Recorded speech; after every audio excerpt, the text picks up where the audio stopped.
फिलहाल मैं पहुंच चुका हूं अमृतसर।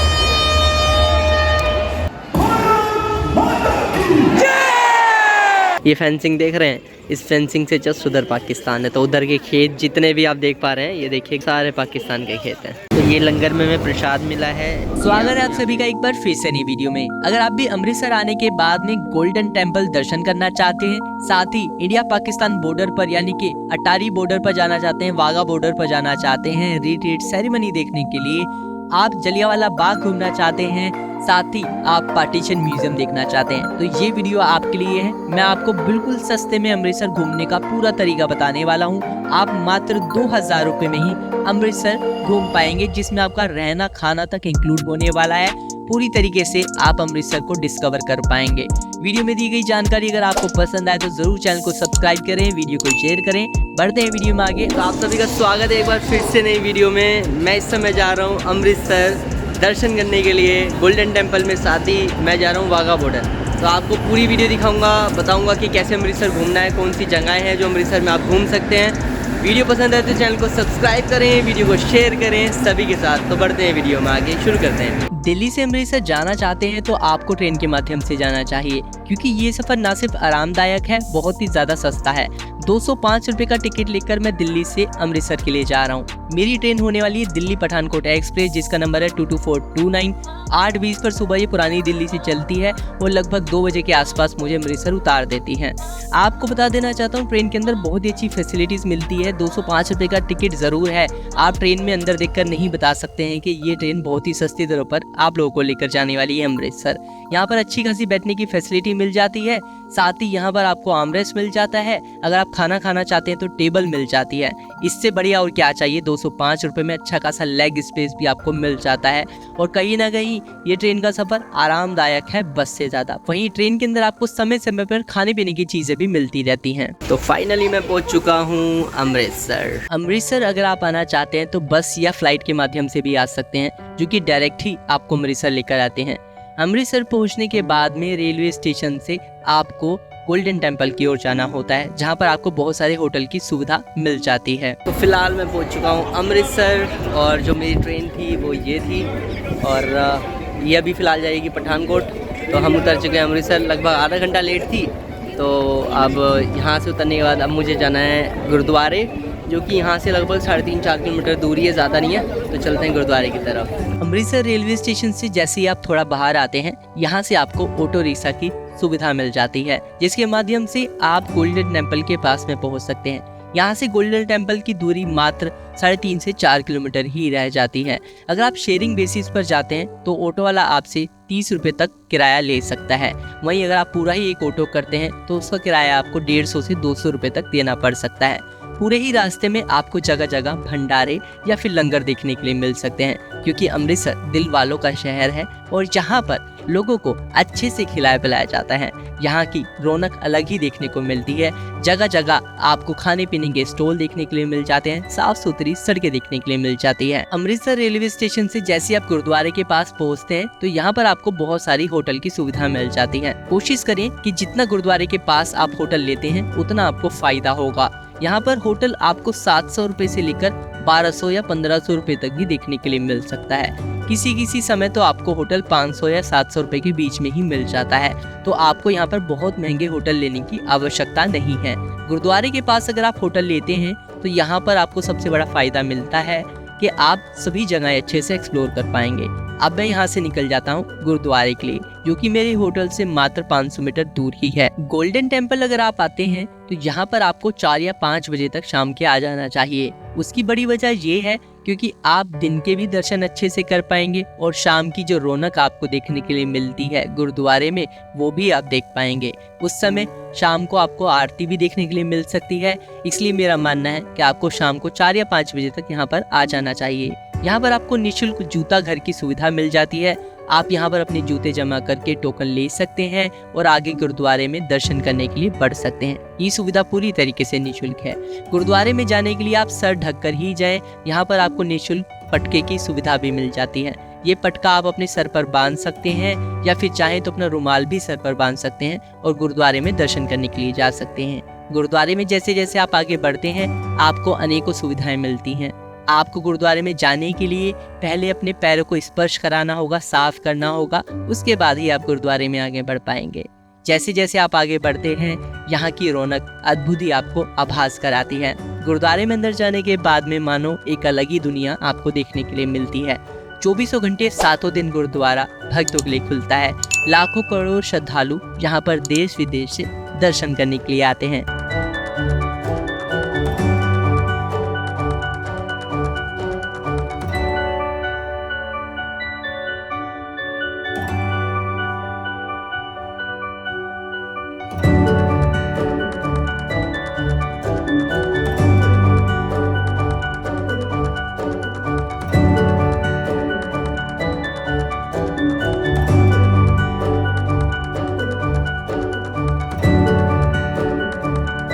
वहीं गुरुद्वारे के अंदर ही आपको लंगर की सुविधा मिलती है, जो कि 24 घंटे 7 दिन कार्यरत रहती है भक्तों के लिए, जहां पर करोड़ों श्रद्धालु सालाना आकर प्रसाद चखते हैं।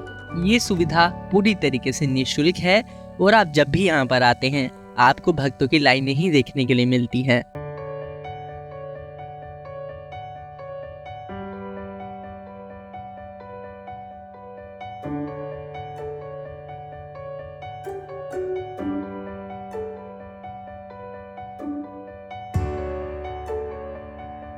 तो ये लंगर में हमें प्रसाद मिला है। ये आपको यहाँ पे रोटी मिल जाती है, खीर है और सब्जी यहाँ पे मिल जाती है, पानी आ गया। तो यहाँ पर गुरुजी का नाम लेते हुए शुरू करते हैं।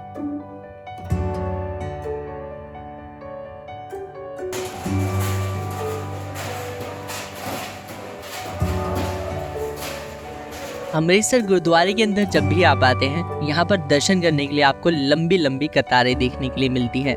शनिवार इतवार वो दिन खास होते हैं जब सबसे ज्यादा भीड़ यहाँ पर देखने के लिए मिलती है, या फिर कोई ऐसा दिन जब कोई छुट्टी हो। तो कोशिश करें यहाँ पर दर्शन सबसे पहले ही आकर कर ले, क्योंकि इसमें आपको 2 से 3 घंटे तक का भी समय लग सकता है। पूरे ही गुरुद्वारे को घूमने के लिए आपको कम से कम 4 से 5 घंटे तक का समय लेकर आना चाहिए। अमृतसर गुरुद्वारा दर्शन करने के बाद अब हम बढ़ जाते हैं दूसरी जगह के लिए, जो कि होने वाला है जलियांवाला बाग। यहाँ पर आपको एक लाइटिंग शो देखने के लिए मिलता है, जो कि शाम को 6:45 से 7:15 तक चलता है। आधे घंटे के लिए ये शो होता है, पूरी तरीके से निःशुल्क होता है। जलियांवाला बाग सुबह 7 बजे खुलता है, शाम को 6 बजे बंद हो जाता है। एक चीज का ध्यान रखें, अगर आप ये लाइटनिंग शो देखना चाहते हैं जो कि पूरी तरीके से निःशुल्क होता है, शाम को होता है, तो उसके लिए आपको शाम को 6 बजे से पहले एंट्री लेनी होगी। यहाँ पर कोई भी टिकट लेने की आवश्यकता नहीं है, ये पूरी तरीके से निःशुल्क है। जलियांवाला बाग की कहानी भी बहुत ही ज्यादा अद्भुत है। 13 अप्रैल 1919 में जनरल डायर यहाँ पर पूरी तरीके से हुकूमत कायम करके रखते हैं और यहाँ पर रूल लागू कर देते हैं कि रात को कोई भी नहीं निकलेगा, अगर कोई निकलेगा तो उसको गोली मार दी जाएगी।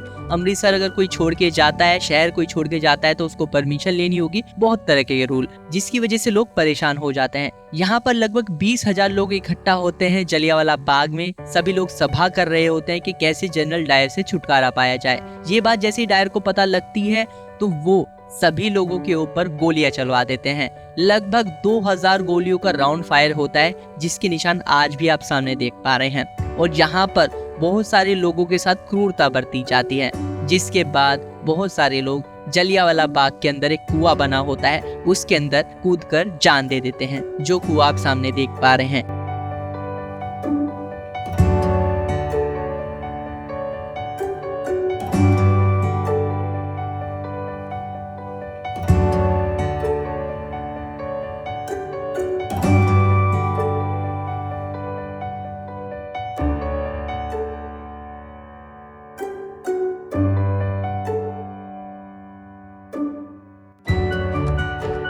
वही जलियांवाला बाग के अंदर शाम को ठीक 6:45 पर आपको ये शो देखने के लिए मिलता है, जो कि कहीं ना कहीं दर्शाता है कि किस तरीके से क्रूरता बरती गई।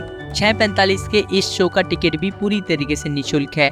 आप यहाँ पर पहुँच सकते हैं और अपनी सीट ले सकते हैं और आराम से ये पूरी हिस्ट्री जान सकते हैं, जो कि जलियांवाला बाग हत्याकांड को दर्शाती है। अब हम बढ़ते हैं अपनी तीसरी जगह की तरफ, जो कि होने वाला है पार्टीशन म्यूजियम। अगर आप अमृतसर आते हैं तो जरूर आप इस जगह को देखना ना भूलें, जो कि कहीं ना कहीं दर्शाता है जब इंडिया पाकिस्तान का बंटवारा हुआ था उस समय कैसे लोग इंडिया या पाकिस्तान के लिए गए थे, क्या कुछ चीजें उस समय उनकी रह गई थी इंडिया में या पाकिस्तान में, उस समय कैसे कुछ पूरी तरीके से बंटवारा हुआ था। अगर आप इस चीज को जानने में बिल्कुल इंटरेस्टेड हैं तो आपको ये म्यूजियम जरूर जाना चाहिए, जो कि कहीं ना कहीं बहुत ही रोचक तथ्यों से भरा हुआ है। अगर आप ये म्यूजियम देखना चाहते हैं तो सुबह 10 बजे ये म्यूजियम खुल जाता है, जो कि शाम के 5:30-6 बजे तक खुला रहता है। हालांकि इस म्यूजियम को देखने के लिए आपको पर पर्सन के हिसाब से टिकट लेना होता है, जो कि 10 रुपए का ही टिकट है और कहीं ना कहीं 10 रुपए पूरी तरीके से वर्थ है। बहुत ही नॉमिनल चार्ज रखे गए हैं इस म्यूजियम को देखने के लिए। अगर आप पार्टीशन म्यूजियम अच्छे से डिस्कवर करना चाहते हैं तो कम से कम 2 से 2.5 घंटे या 3 घंटे तक का भी आपको समय लेकर आना चाहिए, क्योंकि यहाँ पर पढ़ने के लिए, जानने के लिए बहुत कुछ ऐसी चीजें हैं जो कि शायद ही आपने कहीं पहले देखी होंगी या जानी होंगी। तो जरूर इस जगह को विजिट करना ना भूलें। वहीं अमृतसर की गलियां बिल्कुल भी आप घूमना नहीं भूल सकते हैं, क्योंकि आप अमृतसर आते हैं तो यहाँ का खाना अपने आप में ही अलग होता है। यहाँ पर मक्के की रोटी, सरसों का साग अगर आप खाते हैं तो जगह जगह आपको होटलों पे, दुकानों पे देखने के लिए मिल जाता है। यहाँ पर ये खाना बिल्कुल भी ना भूलें। शॉपिंग के नाम पर यहाँ पर खरीदने के लिए इतना कुछ है कि आप जरूर कंफ्यूज हो सकते हैं। फुलकारी दुपट्टे से लेकर यहाँ पर आपको मोजड़ी तक देखने के लिए मिल जाती है। अगर आप शॉपिंग के शौकीन हैं तो जरूर आप मोजड़ी या फिर फुलकारी दुपट्टा भी लेकर जा सकते हैं, जिसके लिए आपको यहाँ पर दुनिया भर की दुकानें देखने के लिए मिल जाती हैं। अब हम बढ़ते हैं चौथी जगह के लिए, जो कि होने वाला है अटारी वाघा बॉर्डर, जहाँ पर इंडिया पाकिस्तान की आपको रिट्रीट सेरेमनी देखने के लिए मिलती है। हो बस करके अमृतसर में है तो आप ये कर सकते हैं। 350 रुपये का आने जाने का है वाघा बॉर्डर से आना और जाना पर पर्सन में। और सर इसमें एक टूर आपका सुबह जाता है 10 बजे, उसमें क्या क्या है? उसमें रहता है दुर्गाना टेम्पल है, गोविंदगढ़ फोर्ट है एंड वार म्यूजियम है, फिर शाही किला लंच के लिए रुकते हैं, फिर बॉर्डर है। अच्छा, उसमें 488। तो आप क्या कर सकते हैं, अमृतसर देखो.com पे जा सकते हो और यहाँ से बुकिंग करा सकते हो। अमृतसर से अगर आप अटारी बॉर्डर जाना चाहते हैं तो जरूर आपको बहुत सारे ऑटो या टैक्सी की सुविधा मिल जाती है, पर अगर आप अकेले हैं या 1 या 2 इंसान ही हैं, ऐसे में आप ऑटो या टैक्सी करते हैं तो काफी ज्यादा एक्सपेंसिव पड़ने वाला है। ऐसे में मेरा सजेशन रहेगा कि आप वेबसाइट विजिट कर सकते हैं अमृतसर देखो.com। यहाँ पर जाने के बाद में आपको एक बस सर्विस मिलती है होप एंड होप, जिसमें आप बुकिंग कर सकते हैं अटारी वाघा बॉर्डर के लिए, जिसका किराया मात्र 350 रुपए पर पर्सन ही है। तो आप पूरा बस का इंटीरियर देखेंगे अभी जो मैं दिखा रहा हूँ। ये लोअर डेक है आपका और यहाँ पर देख सकते हैं पूरा आप सीट्स हैं, अच्छे से आप बैठ पाएंगे। और ये पूरा एसी कैबिन है, आप देख रहे हैं पूरा एसी कैबिन है। इसमें लगभग 30 से 40 लोगों की बैठने की कैपेसिटी है, कुछ इस तरीके से। और इसमें ऊपर भी है जाने का, तो ऊपर लेके चलता हूँ मैं आपको। पहले ये देख सकते हैं, ये ऊपर बैठने के लिए है। ये आप देख सकते हैं जी, ये ऊपर का डेक है, यहाँ पर आप बैठ सकते हैं। ये ओपन है पूरा। थोड़ी जैसे अभी धूप लग रही है, बाद में नहीं लगेगी आपको इतनी ज़्यादा धूप, तो ये काफ़ी बढ़िया रहेगा। हम ऊपर बैठने के लिए सोच रहे हैं, तो ऊपर बैठेंगे, यहाँ से पूरा अमृतसर आपको दिखता रहेगा। तो ये बस मिलती कहाँ से है? अमृतसर में आप ये देख रहे हैं जो स्टैचू आप ये बना हुआ है सामने, इसी स्टैचू के पास ही ये बस खड़ी रहती है। यहाँ से गुरुद्वारा मात्र 20-30 मीटर दूरी है, तो ये बहुत फेमस पॉइंट है, यहाँ से आप कर सकते हैं। अमृतसर से अटारी बॉर्डर जाने के लिए आपको लगभग 40 किलोमीटर का सफर तय करना होगा, जिसमें 1.5 घंटे तक का समय लग सकता है। इसलिए मेरा मानना है अगर आप इस बस में जाते हैं तो सबसे बड़ा फायदा आपको मिलता है कि यही बस आपको अटारी बॉर्डर लेकर जाती है और वापस भी लेकर आ जाती है, जिसमें आपकी समय की भी बचत होती है। और आपको लगभग 2 बजे के आसपास ये बस मिल जाती है, जो कि सीधा अटारी बॉर्डर के लिए लेकर जाती है। आपको समय से पहुंचना होगा अटारी बॉर्डर, क्योंकि वहां पर पहुंचने के बाद में कोई भी सीट रिजर्व नहीं होती है। आप वहां पर पहुंच सकते हैं, जहां पर आपको सीट मिले, जगह मिले, वहां पर आप बैठ सकते हैं और आराम से रिट्रीट सेरेमनी का आनंद ले सकते हैं। अब हम पहुंच जाते हैं फाइनली अटारी बॉर्डर, और यहाँ पर पहुंचने के बाद बहुत ज़्यादा भीड़ देखने के लिए मिल जाती है। ये बन रहा है हमारा इंडिया का झंडा। वाघा बॉर्डर आने के बाद में यहाँ पर आपको पार्किंग की सुविधा मिल जाती है। कोई भी इंसान अगर अपनी निजी वाहन से आता है तो यहाँ पर आप पार्क कर सकते हैं अपनी कार को, उसके आगे आपको पैदल ही जाना होगा।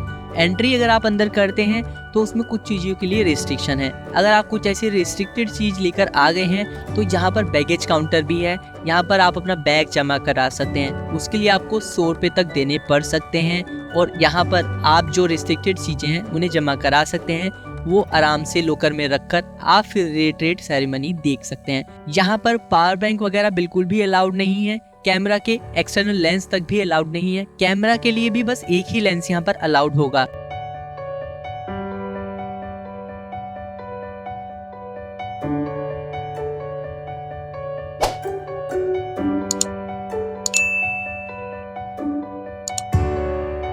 वाघा बॉर्डर आने के बाद में रिट्रीट सेरेमनी लगभग 4:30 बजे तक शुरू होती है, 5:30 बजे तक वो सेरेमनी समाप्त हो जाती है। एक चीज का ध्यान रखें, यहाँ पर अगर आप पहले पहुंचते हैं तो काफी अच्छी सीटिंग आपको मिल जाती है, जहाँ से आप पूरा व्यू देख पाते हैं सेरेमनी का। मेरा मानना है 3:30 से 4 बजे तक आप यहाँ पर पहुँच जाएं, जब भी आपको अच्छी सीट मिल पाएगी, क्योंकि यहाँ पर कोई भी बुकिंग नहीं हो सकती है पहले से ही आपकी सीट के लिए, तो इस चीज का ध्यान रखना होगा।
ये यहाँ की सोवेनियर शॉप, यहाँ से आप कुछ चीज़ें खरीद सकते हैं, जैसे कि टी शर्ट मिल रही है, कुछ फुलकारी दुपट्टे हैं, ये सब आप ले सकते हैं। एंड काफ़ी सारी और भी चीज़ें, जैसे कि यहाँ पे वॉल वॉच मिल रही है। उस साइड का आप एरिया देख पा रहे हैं, सारा एरिया पाकिस्तान का है, तो उस साइड पाकिस्तान है। देखिए मतलब हमसे 10 कदम की दूरी पे सिर्फ पाकिस्तान है, तो कितना ज़्यादा पास पाकिस्तान रह जाता है। तो इस एरिया में हमारी पूरी रिट्रीट सेरेमनी थी।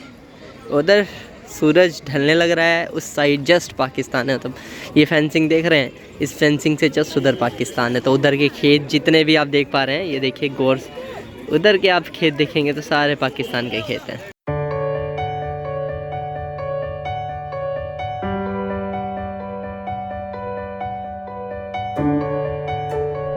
अब वीडियो के अंत में ये बात कर लेते हैं, अगर आप अमृतसर घूमने आना चाहते हैं, वाघा बॉर्डर घूमते हैं, तो कितने दिन की आपको आवश्यकता होगी, कितना खर्चा आपको पर पर्सन पड़ सकता है। सबसे पहले बता देता हूँ, अगर आप अमृतसर घूमना चाहते हैं तो 1.5 से 2 दिन आपके लिए काफ़ी होंगे।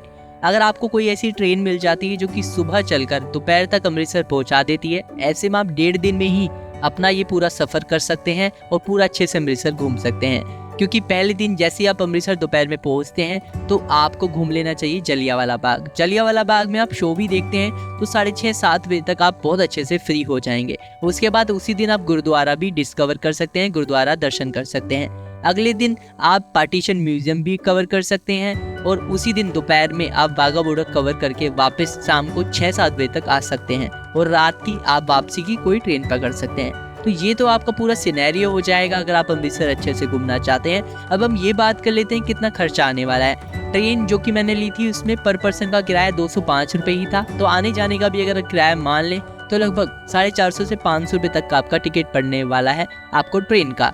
वहीं ऑटो की बात करें तो लगभग 50 रुपये भी पर पर्सन अगर आप ऑटो का मान लें तो आपको 100 रुपये आने जाने का ऑटो पड़ सकता है। होटल एक ही दिन का लेने की आवश्यकता होगी, डे 1 आप होटल ले लीजिए, डे 2 होटल लेने की जरूरत ही नहीं है, तो 700 रुपये का आपको होटल मिल जाएगा। अगर आप बॉर्डर के लिए बस लेते हैं जो कि आपको वाघा बॉर्डर लेकर जाती है, उसका किराया 350 रुपये है।